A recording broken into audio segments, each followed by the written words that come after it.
Good morning.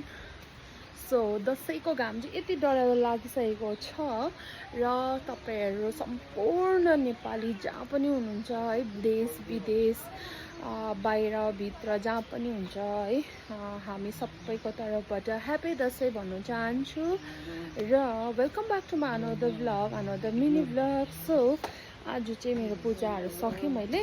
So आज घर सफा गर्नु छ, एकदमै झारहरू पलाइरहेको छ घरमा, यति बेसी झारहरू पलाइरहेको छ, हेर्न सक्नु। घाम के हो भगवान, यो घाम त्यो डेडली घाम लागेको छ। केला, यो केलाको बगान अब बगानै जत्तिकै भइरहेको छ अहिले चाहिँ बढेर है। यो केलाको बगानमा चाहिँ यति केलाहरू झुन्डिरहेछ, तर यो चाहिँ दसैँको लागि सायद पाक्दैन होला। पाक्नु चाहिँ के हामीले टिपेकै छैन यहाँ। कुखुराहरूलाई त हिलै किन खानु परेको होला, छक्कै पर्नु छ है। हिलै किन खानुपर्ने होला, त्यही भएर कतिजनाले कुखुराको मासु खानु मन पराउनुहुन्न, तर यिनीहरूले चाहिँ हिलै खानु मन पराउँछ। फेरि हेर्नुहोस् न यहाँ, यिनीहरूलाई जति नै साह्रो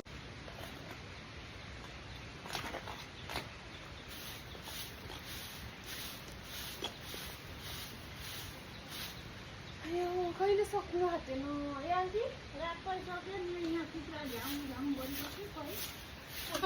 कहिले सक्दैन काम, कहिले सक्दैन।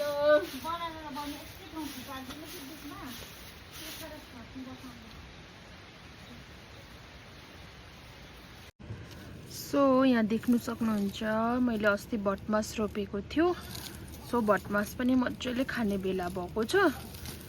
सायद यो उसिनेर खानुको लागि म टिप्छु अब है।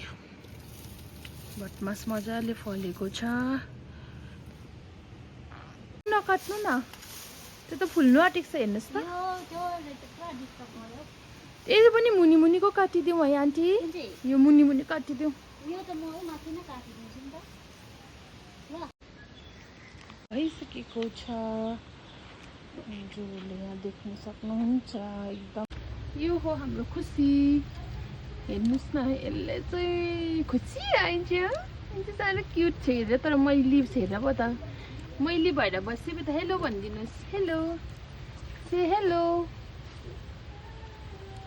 से हेलो। यहाँ छ डगी। यिनीहरू चाहिँ खालि माटोमै बस्नु मन पराउँछ, गरम भएर हो कि के हो कुनि, भुइँमै बस्नु भन्छ। डगी आइज, डगु डगु। राम्री त कति राम्री छिनी, तर मैले भएरै हुँदैन नि त।